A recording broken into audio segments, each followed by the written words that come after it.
Oh God. Listen, I'm gonna need you guys to drop a like on this video so that we can inform as many people as possible because the unthinkable has happened. Call of Duty has now, in quotations, exposed their skill-based matchmaking to the community. And it is so much of a disappointment that I don't even know what to say. It's almost crazy how they're thinking. It's almost like the devs don't play the game. we didn't know that, right?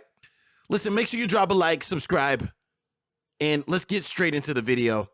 Now, there's a diagram or a multiplayer matchmaking process graph that we're going to put up here.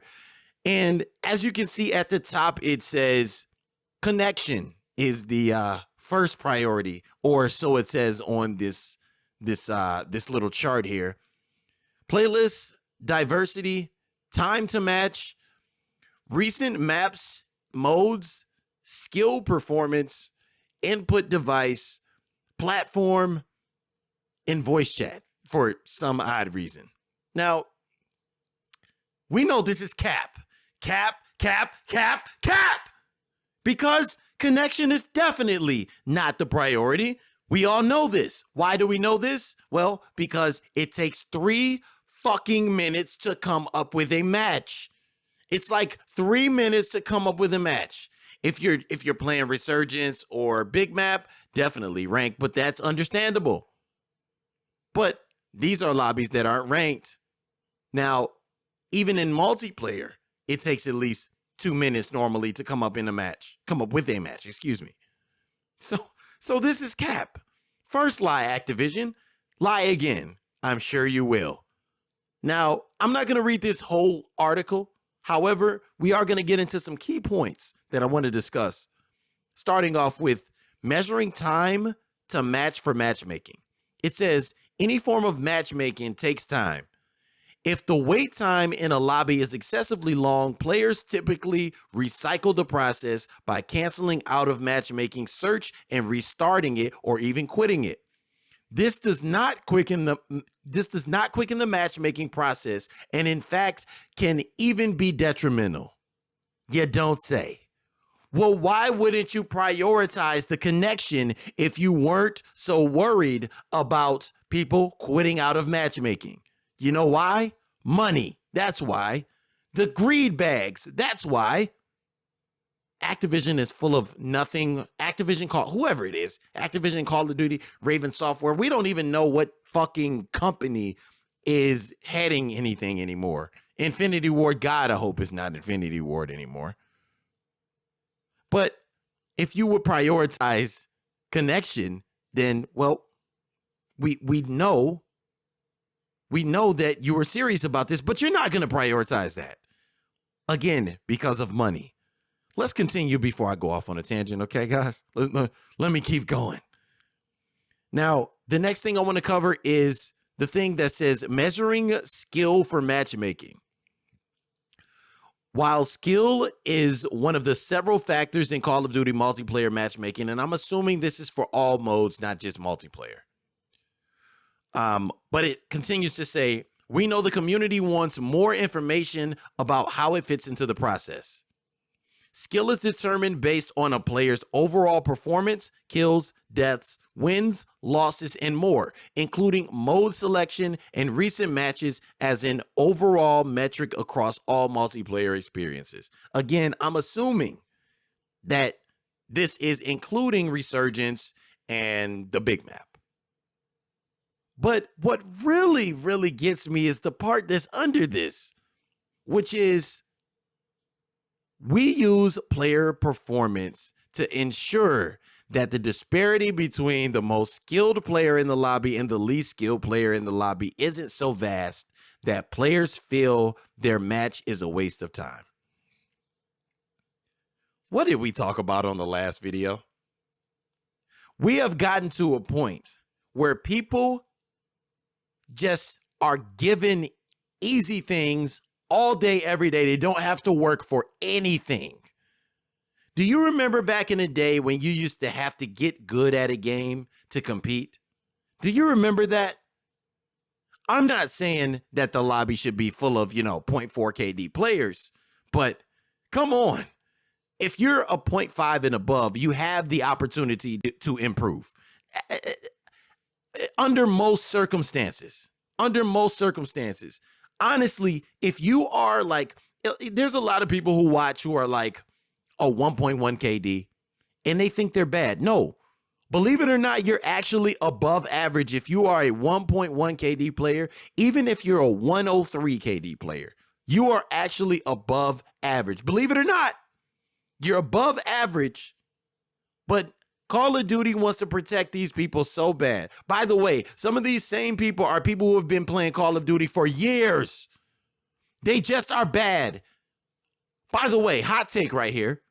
If you say you're a casual and you get off of work every day, you play Call of Duty every day, right when you get off of work, and you only play for 2 hours, you're still not a casual. That does not mean you're a casual. If I go to the gym every day for 1 hour a day, I'm not a casual gym goer. So how is that a casual player? It's not. You should be put in the lobby with everyone else. I can understand if you're a complete noob. That's different. But these same people have been playing for years upon years and are just bad. Put them in the lobby with everybody else, please. That would balance the lobbies out. However, the lobbies are not balanced. Let's go on to the next subject, which is, does Call of Duty matchmaking process impact any in-game elements such as hit registration, player visibility, aim assist, damage, etc.? They go on to say, no, our matchmaking process does not impact gameplay elements. Now pay attention to what they just said. Our matchmaking process does not impact gameplay elements. No shit! Why would your matchmaking process impact gameplay elements? Your algorithm does. So here's lie number 2, where Activision is lying by omission. If you don't know what lying by omission is, look it up. They're lying without lying, but they're lying. They have an algorithm, and I guarantee you, just like when, zombies, if you play zombies and you know that aim assist is so much stronger on zombies, you think they can't give people stronger aim assist? You think they can't do certain little tricky things to kind of give people an edge in a gunfight? As you see me get shit on in this match. I actually won this match, by the way. It's a solo quads, and I got a 20 kill game. It's nothing crazy, but it's an okay game. I like to post real gameplays and not, just bot lobby gameplays, okay? So, if you take offense to that, sorry. But the last thing I want to really cover is, it says, have you ever tested removing skill as a consideration from matchmaking? That's the question. Their answer kind of boils down to this. Players tend to quit matches or stop playing if they're blown out, resulting in a negative overall experience for all players in the lobby and the general player population. Well, you don't say. You know who else is plagued with, quitting matches or not wanting to be a part of matches? Decent players, good players. Or is it just fuck the good players, huh? It's just fuck the good players, fuck the decent players. Again, you're probably dealing with this even if you're barely over a 1 KD, by the way. Some of you are probably dealing with this if you're like a 0.9 something KD player. You don't have to be a 2 or 3 KD player to be dealing with this nonsense. I really just like to take my time to inform you guys on what's going on and the kind of scummy behavior that big companies like Activision or Call of Duty are doing to really just bag as much money as they possibly can It's not a video game anymore. It's just a straight business. They don't care about how much fun you're having. They don't care. All they care about is the bottom line. So we need to do a good job as creators, myself and others need to do a good job at making that transparent to the public, because a lot of people just don't know. They have no idea. Make sure you drop a like on the video. If you want to watch gameplays like this or just vibe out with the community, make sure you drop a follow on Kick, kick.com/ydbeats. I'm normally live at least every other day.